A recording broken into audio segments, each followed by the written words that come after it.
December 25th, 1991, in Moscow, the red Soviet flag was lowered over the Kremlin for the final time, ending nearly 70 years of a state that had once promised to reshape the world and had spent the Cold War standing against the United States as one of the two great superpowers on Earth.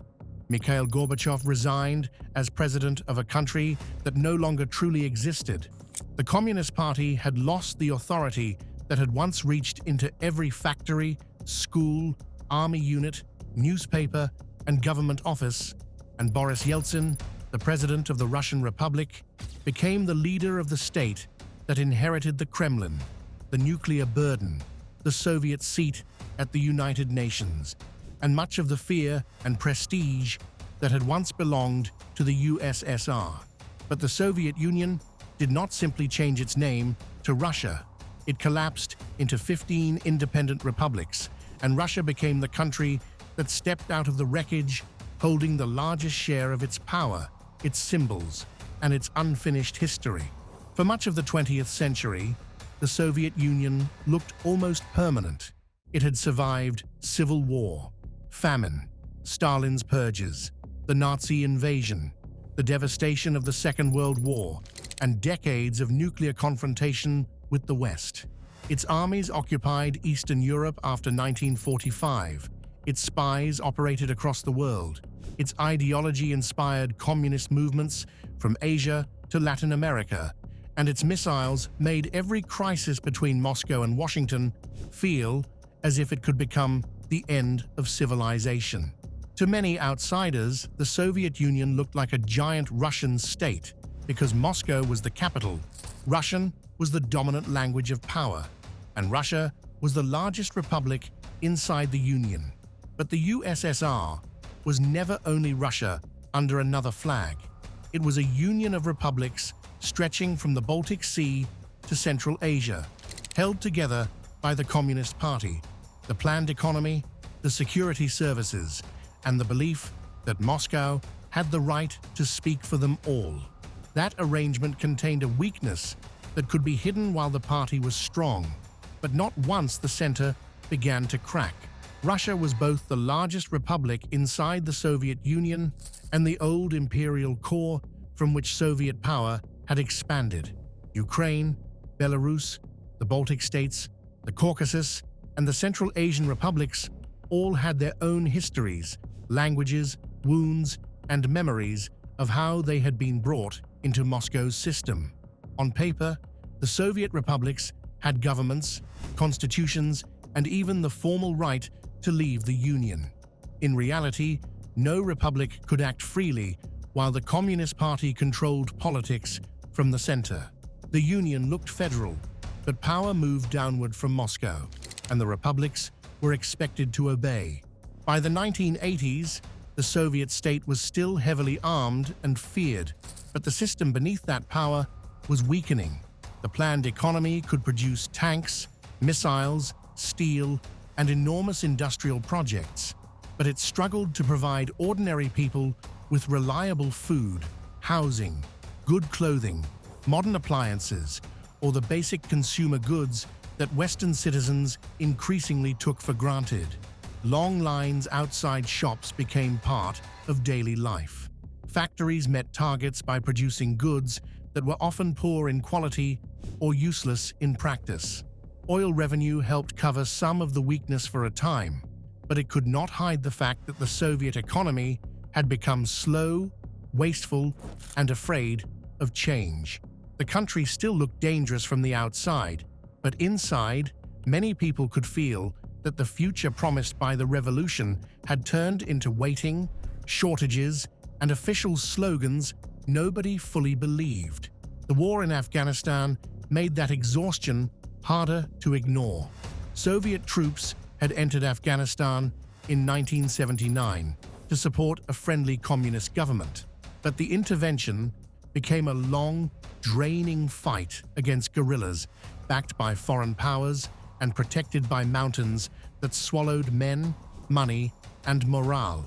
Young Soviet soldiers came home wounded, traumatized, or in coffins, while families were given vague explanations for why their sons had died in a war far from the Soviet homeland. Afghanistan did not destroy the Soviet Union by itself, but it damaged the image of a state that claimed to command history.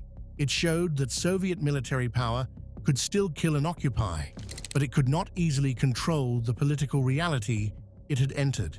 Then, in April 1986, Chernobyl exposed the deeper sickness of the system. A reactor exploded at the Chernobyl nuclear power plant in Soviet Ukraine, spreading radiation over large areas and forcing evacuations from nearby communities. The disaster was horrifying as an accident, but politically it was devastating because the Soviet state reacted with secrecy, delay, and fear. Officials minimized the danger, controlled information, and moved slowly, while radiation traveled through the air and ordinary people were left without clear warnings. For a government that had built so much of its identity on science, planning, and control, Chernobyl revealed incompetence at the center of power. It showed that the state was not only hiding the truth from the world, it was hiding the truth from its own people. Mikhail Gorbachev came to power believing the Soviet Union could still be saved. When he became General Secretary of the Communist Party in 1985, he was younger than the old leaders who had ruled before him, more willing to speak about failure, and convinced that the system needed reform before it collapsed under its own weight. His policies became known as perestroika, or restructuring, and glasnost, or openness. They were meant to make socialism stronger by making the state more honest, flexible, and modern. But the Soviet system had survived for decades by controlling what people could say, what they could know, and how much political life they could truly shape. Once Gorbachev loosened that control, he discovered that the empire had been held together not only by loyalty, but by silence.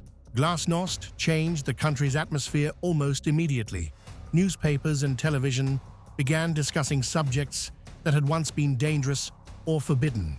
Stalin's crimes were examined more openly. Corruption, shortages, pollution, military failure, ethnic violence, and government incompetence became harder to hide. People who had spent years speaking carefully started saying in public what they had once whispered in private, and criticism that began with old managers and failed policies soon turned toward the Communist Party itself. Gorbachev wanted a more open socialism. Many Soviet citizens began asking why the party should rule them at all. Perestroika created its own damage. The Soviet economy was too centralized to work well, but too dependent on central control to be loosened without chaos. Reforms disrupted the old system without creating a stable new one. Enterprises gained more freedom, but shortages worsened. Prices remained distorted. Supply chains broke down. Regional officials defended their own interests. Ordinary people heard more promises, saw more public criticism, and still faced empty shelves.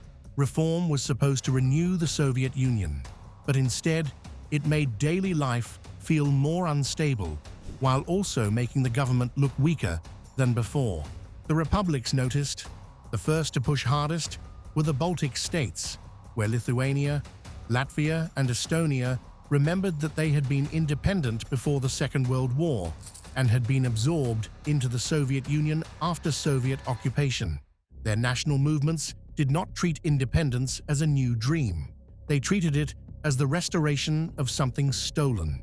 Mass demonstrations filled streets. Old flags returned. History itself became a weapon against Moscow.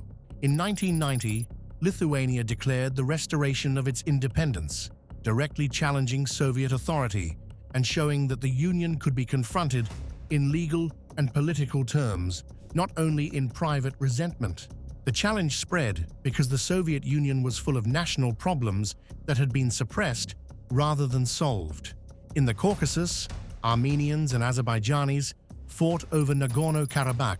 In Georgia, anger grew after Soviet troops violently broke up a demonstration in Tbilisi in 1989. In Ukraine, memories of famine, repression, war, and cultural control fed a rising national movement.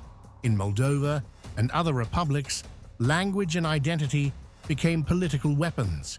The Soviet Union had called itself a brotherhood of nations, but when fear weakened, many of those nations began asking why Moscow should decide their future. The most dangerous rebellion, however, came from Russia itself. Boris Yeltsin had risen through the Communist Party, but he became famous as a blunt critic of privilege, corruption, and the slow pace of reform. When party leaders tried to sideline him, they did not destroy him. They helped turn him into a symbol of resistance to the old system. In 1990, Yeltsin became chairman of the Russian parliament, and that same year, the Russian Republic declared that its laws had priority over Soviet laws. This was a stunning moment because the largest republic in the USSR was now claiming authority against the Union government. If Lithuania challenged Moscow, the Soviet state could call it separatism at the edge of the empire.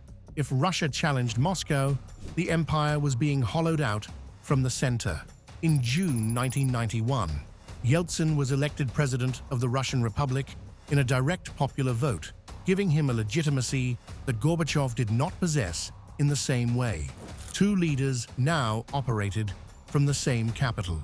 Gorbachev stood at the head of the Soviet Union, trying to preserve a reformed federation.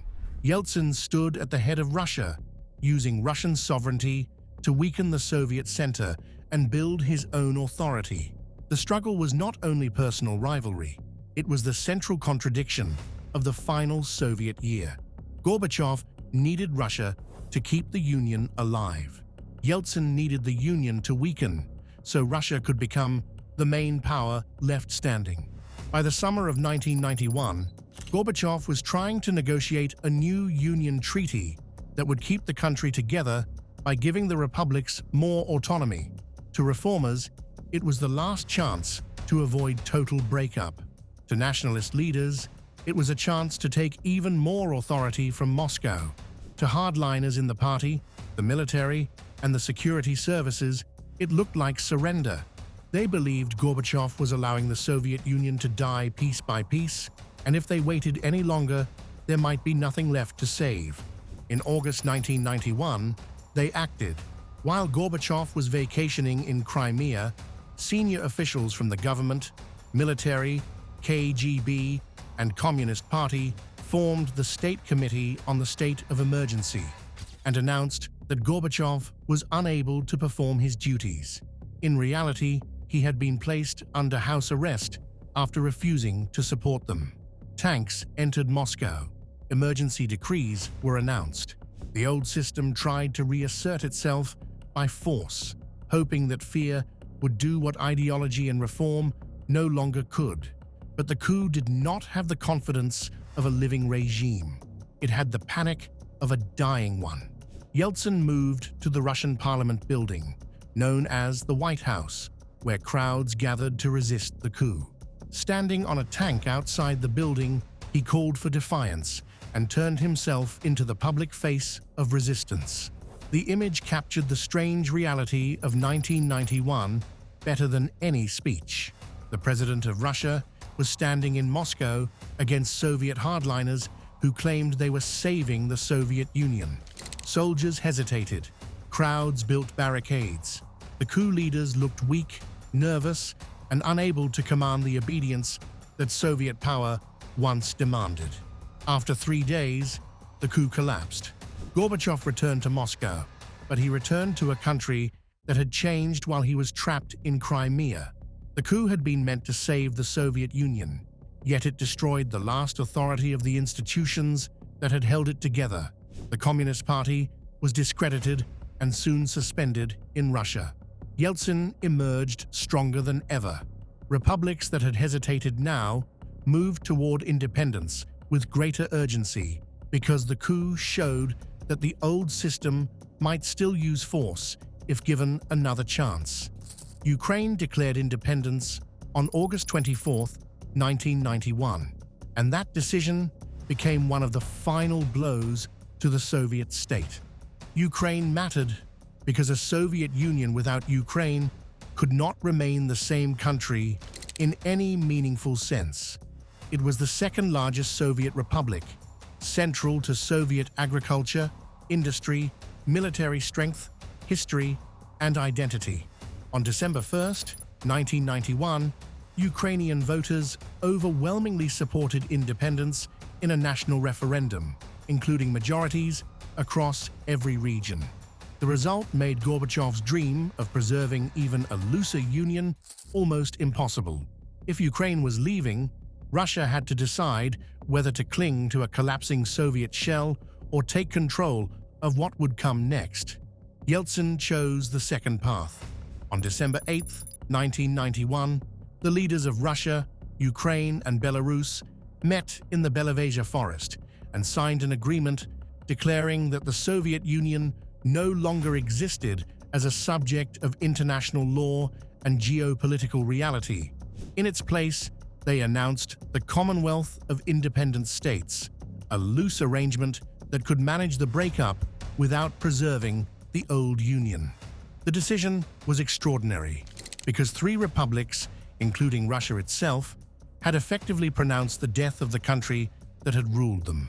Gorbachev was still in office, but the state he led had already been buried by its own members. By late December, the legal structure of Soviet power had collapsed into ceremony. On December 25th, Gorbachev resigned in a televised address, acknowledging that the country had ceased to exist and that his office no longer had meaning. That evening, the Soviet flag came down over the Kremlin, and the Russian tricolor rose in its place. The next day, the remaining Soviet institutions formally recognized the dissolution of the USSR. The end of the Soviet Union did not come through a foreign army storming Moscow or a final battle in the streets. It came through signatures, resignations, declarations, and the transfer of authority from a dead union to the republics that had escaped it. Russia became the main successor because it already contained the center of Soviet power. It had Moscow, the Kremlin, the largest territory, the largest population, much of the government machinery, and the leadership that had moved fastest to seize control as the Union collapsed. Internationally, Russia took over the Soviet Union's permanent seat on the United Nations Security Council, preserving one of the clearest symbols of superpower status even after the empire had fallen apart. Embassies, treaties, debts, archives, and military structures had to be reorganized. But for the most important purposes of global politics, Russia was treated as the state that continued the Soviet inheritance. The most dangerous inheritance was nuclear power. Soviet nuclear weapons were left not only in Russia, but also in Ukraine, Belarus, and Kazakhstan, creating one of the most alarming problems of the post-Cold War world. A nuclear superpower had broken apart, and the question of who controlled its arsenal could not be left unresolved. Over the following years, arrangements were made for Ukraine, Belarus, and Kazakhstan to give up the nuclear weapons on their territory, leaving Russia as the recognized nuclear successor to the Soviet arsenal. That decision reinforced Russia's position as the country that had inherited the most frightening part of Soviet power. But Russia inherited crisis as well as status. The early 1990s brought inflation, lost savings, unpaid wages, collapsing industries, corruption, and the rapid rise of oligarchs who gained control over former state assets during privatization. For many ordinary Russians, the end of the Soviet Union did not feel like a clean liberation into prosperity. It felt like humiliation, disorder, and the disappearance of a world that had provided identity, employment, and the belief that their country was feared and respected. The Soviet state had been repressive, violent, and often stagnant, but its collapse left behind people who felt not only free from it, but abandoned by its ruins. For the other republics, the collapse carried different meanings. The Baltic states saw independence as the restoration of sovereignty stolen decades earlier and moved toward Europe and NATO. Ukraine, Belarus, Moldova, the Caucasus states, and Central Asian republics each faced their own struggles over borders, language, power, identity, and relations with Moscow. Administrative lines that had once existed inside one Soviet state became international borders.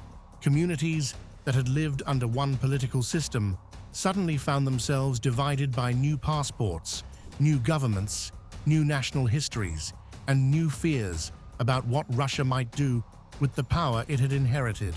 This is why 1991 did not truly end in 1991. The Soviet Union disappeared, but many of its arguments survived. What was Russia without the empire? What did independence mean for republics tied to Moscow for generations? Who owned Soviet history, military bases, pipelines, borders, and memory? Could Russia become an ordinary nation-state, or would it continue to see itself as the center of a world that had been taken away? The red flag came down, but the struggle over what the Soviet Union had been and what Russia had inherited from it remained alive long after the documents were signed. The transformation from Soviet Union to Russia was therefore one of the most consequential collapses in modern history, because it was not a simple name change or a peaceful reform from one system into another. It was the breakdown of a nuclear superpower, the revolt of republics against the center, and the rise of Russia as both destroyer and heir of the state it had once dominated. Gorbachev tried to reform the Soviet system so it could survive, but his reforms exposed its weakness. The republics used that opening to pull away. The August coup tried to stop the collapse, but instead destroyed the old order. Then Russia, the largest republic inside the Union, delivered the final blow and inherited the most powerful pieces left behind. How the Soviet Union became Russia is really the story of an empire losing control of its own center. The smaller republics broke away, but Russia decided that it could live without the Union and still carry the parts of the Union that mattered most. When one flag came down and another rose over the Kremlin, the image looked simple, but the transformation beneath it was not. The Soviet Union had shattered into 15 countries, and Russia stepped out of the collapse with the capital, the weapons, the diplomatic status, the memory of superpower greatness, and the unfinished burden of an empire that had never fully disappeared. If you enjoyed this video, hit the like button and subscribe for more history content covering wars, revolutions, and events that shaped the modern world.